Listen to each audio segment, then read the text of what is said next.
You may have noticed I have a great sense of style. I guess you could call me a trendsetter. Did you know that everything I wear sells out immediately? Sharon Paul, is that your name? Let's make something very clear. This is not a white woman mocking Meghan Markle. This is a black or mixed woman who has spent her entire life trying to escape her blackness, straightening her voice, diluting her features, pretending proximity to whiteness means protection. It doesn't. It just makes you look pathetic. Newsflash, you're not white, but you've clearly spent every waking hour trying to perform for them. And now here you are, dragging Meghan, a woman who embodies everything you secretly wish you could be.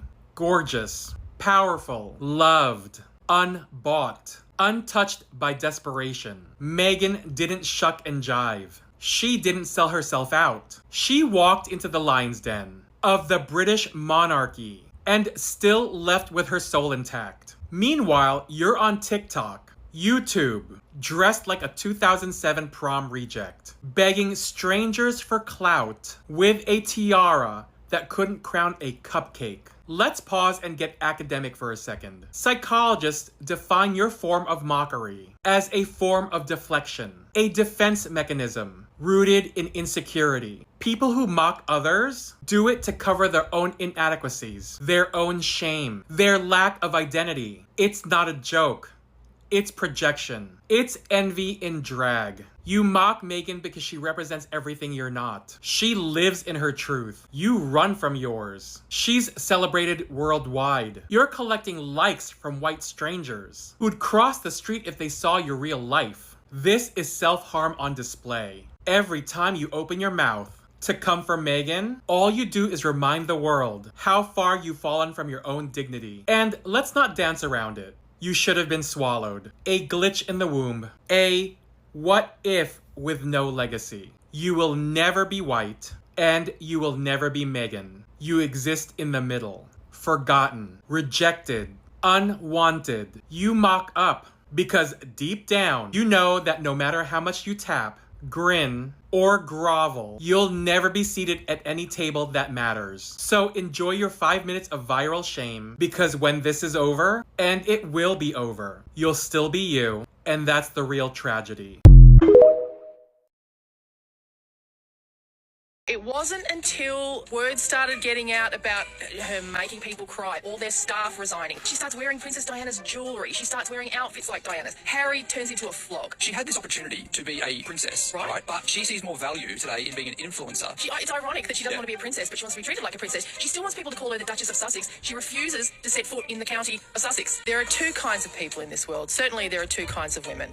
Those who fall for Meghan Markle's bullshit, and those who don't. Can we be real? No. Let's be honest. Your podcast should have been called Can We Be Stupid? Because only the intellectually bankrupt are still out here quoting tabloid headlines. Michelle Laurie and Simon Baggs. Two washed-up culture vultures still clinging onto relevance by chewing on Meghan Markle's name like it's their last protein bar. Michelle, girl, you've officially gone from commentator to conspiracy auntie, sitting there like the town crier of failed journalism, spouting off lies disproven years ago. She made people cry. Staff walked out. She dressed like Diana.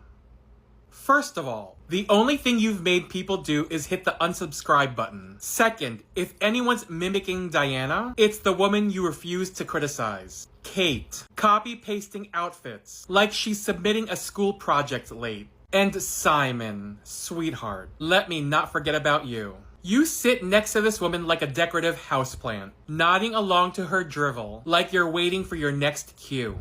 Are you co-hosting a podcast or just providing white noise? While Michelle holds a breakdown in HD. She wanted to be a princess. Now she wants to be an influencer. No, she was a princess. She is a duchess. And she walked away from all that because she refused to be the royal scapegoat for your pale, stale, tabloid-fueled monarchy. What she's doing now, it's called elevation. She's not influencing, she's owning. Global media media deals, brand collaborations, investments, content creation, philanthropy. Meghan doesn't need to be in Buckingham Palace because she's not playing your colonial pageant. She's running her own show. And you're still bitter about it. She still wants to be called Duchess of Sussex. But you still call Andrew Prince. Sit the fuck down. Titles are only a problem when a biracial woman doesn't shrink herself into silence. That's your issue. And that final bit, there are only two types of women in the world, those who fall for Meghan Markle's bullshit and those who don't. Let me correct that for you. There are two types of women in the world. Those who see through propaganda and think critically, and women like you. The desperate, middle-aged, attention-starved ones who hate other women because nobody looked at them since 2009. You're not being discerning. You're being jealous. You're mad you're not her. So here's a question. Do you believe every lie people tell you? Like when they say you're entertaining. When they tell you you've still got it. When someone gives you a pity compliment to keep you from crying into your fourth glass of barefoot wine. Because you sound like that kind of woman who believes any man that texts you, "Hey stranger," at 1 a.m. and calls it a relationship. Meghan is a billionaire in the making. She's beautiful, educated, influential, happily married, and constantly evolving. Meanwhile, you're glued to your podcast mic, clinging to gossip, hoping someone will notice you said her name. Jealousy is really ugly. And baby, you should get that checked out before it metastasizes into something uglier than your podcast reviews. Now go back to your little sound booth, pour yourself a glass of irrelevance, and stay mad. Because Meghan, she'll still be unbothered, unavailable, and unfuckwithable. Class is dismissed. So Meghan and Harry's Netflix deal isn't going to be renewed because it doesn't fit into Netflix's strategy moving forward, which is just corporate speak for they didn't make enough money or get enough views.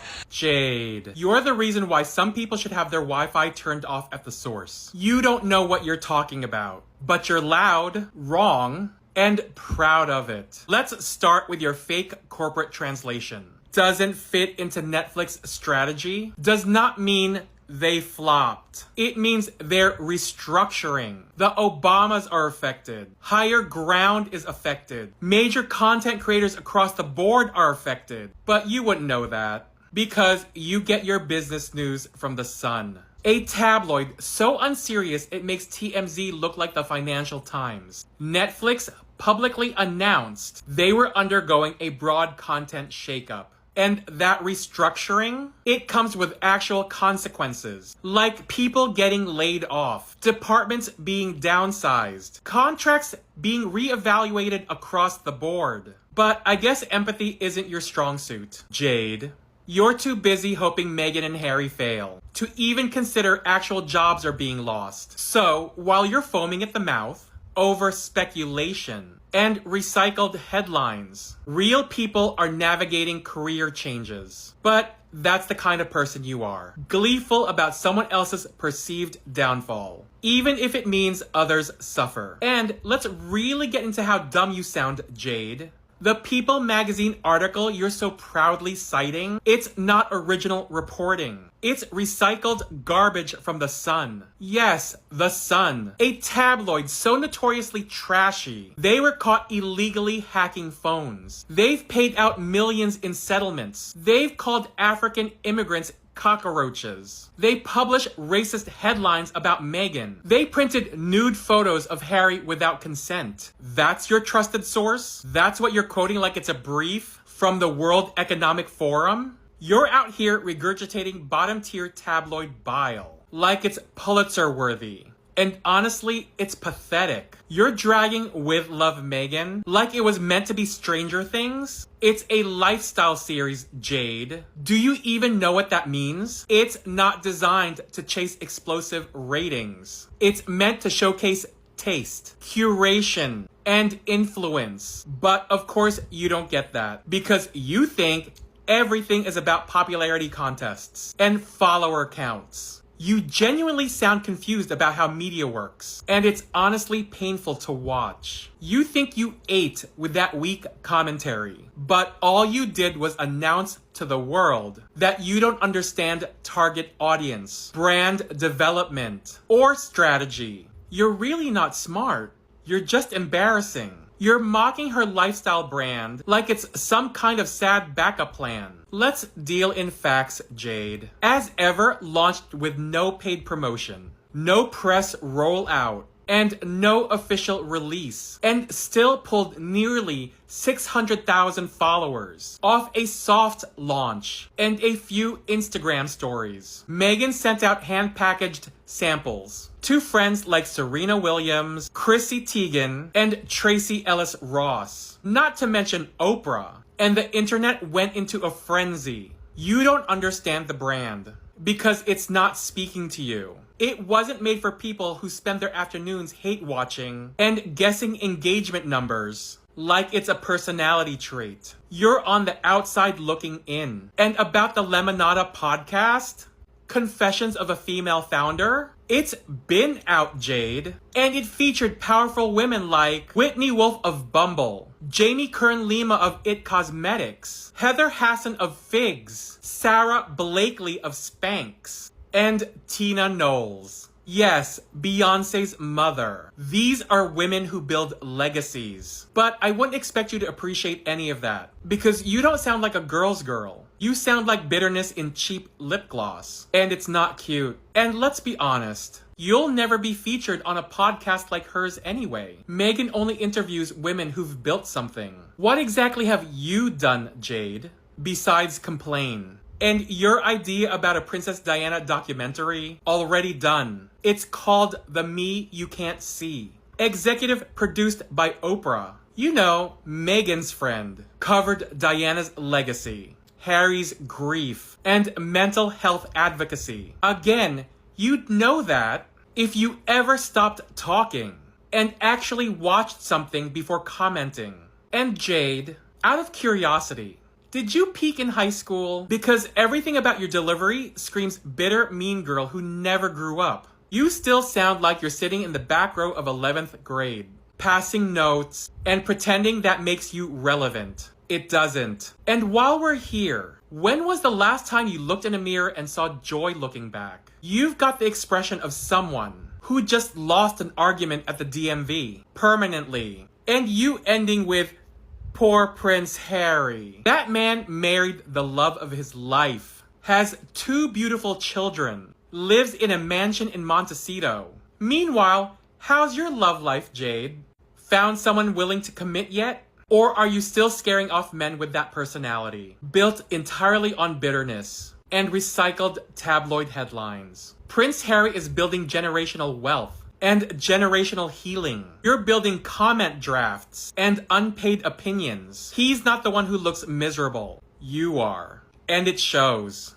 In your energy, in your tone, and yes, in your face. So here's the deal, Jade. If you insist on regurgitating tabloid lies and half-baked conspiracy theories like it's a full-time job, then I hope you're comfortable, because we're going to be in a very long-term relationship. Every time you post nonsense about Meghan and Harry, I'll be right here to fact check, drag, and dismantle it.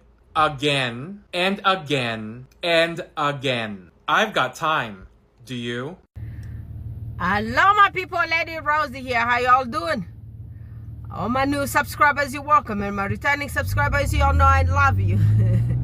Guys, this world is something.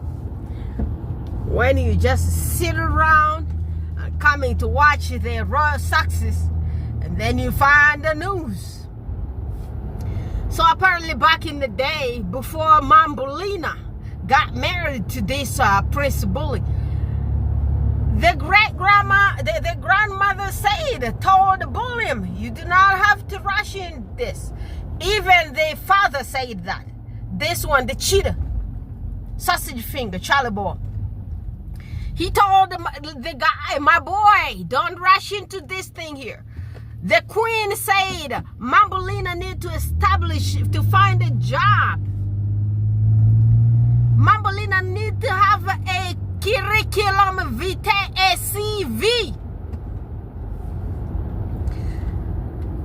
Mambolina did not have no curriculum vitae. Mambolina was on yacht, entertaining the Kawasaki's, the Suzuki's, all those other people with money. That's what she was doing. And Queen Lizzie was worried about that. Queen Lizzie said this does not look good on resume. Mambolina need to look for a job, because most women who came into that family there at least did have their resumes. The queen of people's hearts, Princess Diana, used to be a nanny. She took care of children. She loved children. And this other one here, Sophie Wessex, the Ford Fiesta. Ford Fiesta used to be a tabloid herself. She used to be one part of these people here. If you do not know, just Google it. Sarah Ferguson used to do something that I don't really know that much about her, but she also did something. Well, at least if she did not do too much, at least she did have some guys there suck on her toes. She did that part. And Mambolina came from being praised on the yacht by the Kawasaki's, by Suzuki, all those people. She was entertaining them there. I wonder if she was also singing karaoke. Maybe that one there, adding that one a little bit onto the thing will help. Because I even heard that Prince Lizzie's husband used to date one opera singer, Ludmila from Russia. So maybe if this one here sang karaoke on there, Mambolina did, Middlebum, Kate, if she did do all those, maybe that could have helped a little bit. I don't know. I don't know if Queen Lizzie was aware about that. And also Queen Lizzie complained about her love for vacation. How do you vacation so much and you ain't got no job? Well, Queen Lizzie, you don't know how that one works. They call them escorts. And when you're doing that escort thing, you just go do the do. And that's what you do. You don't really need to have money to be an escort.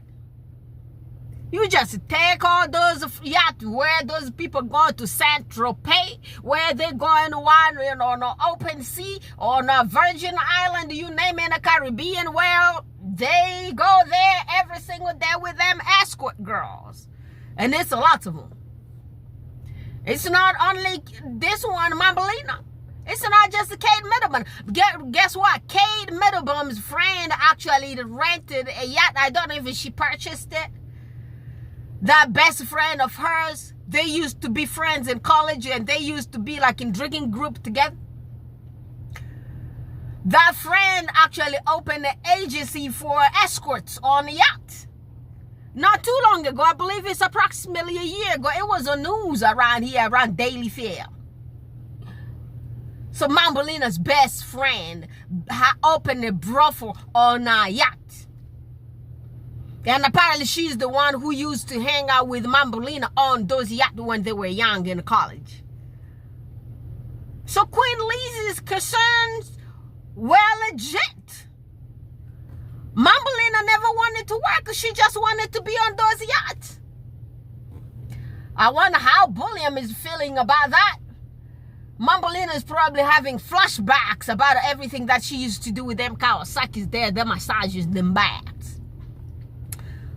Brother, I'll talk to you guys again tomorrow. Bye. Y'all have a good day. Thank you, my brother Baron, for bringing this juice around here.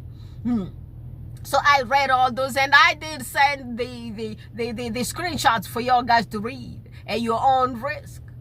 Lazy never wanted. Those articles came from pages of the book of one of them royal caddies. That caddy is one of them royal reporters. She wrote all those stuff. They are coming from the inside job. It's not just coming from the Sussex squad. It's coming from the royal insiders. That's what they call them. They got titles, them people. A royal insider came and told you. Lizzie never wanted this one here, called her work shy and complained that her resume was so empty. The curriculum vitae was so empty. There was nothing on there. Bye, family. Talk to you tomorrow.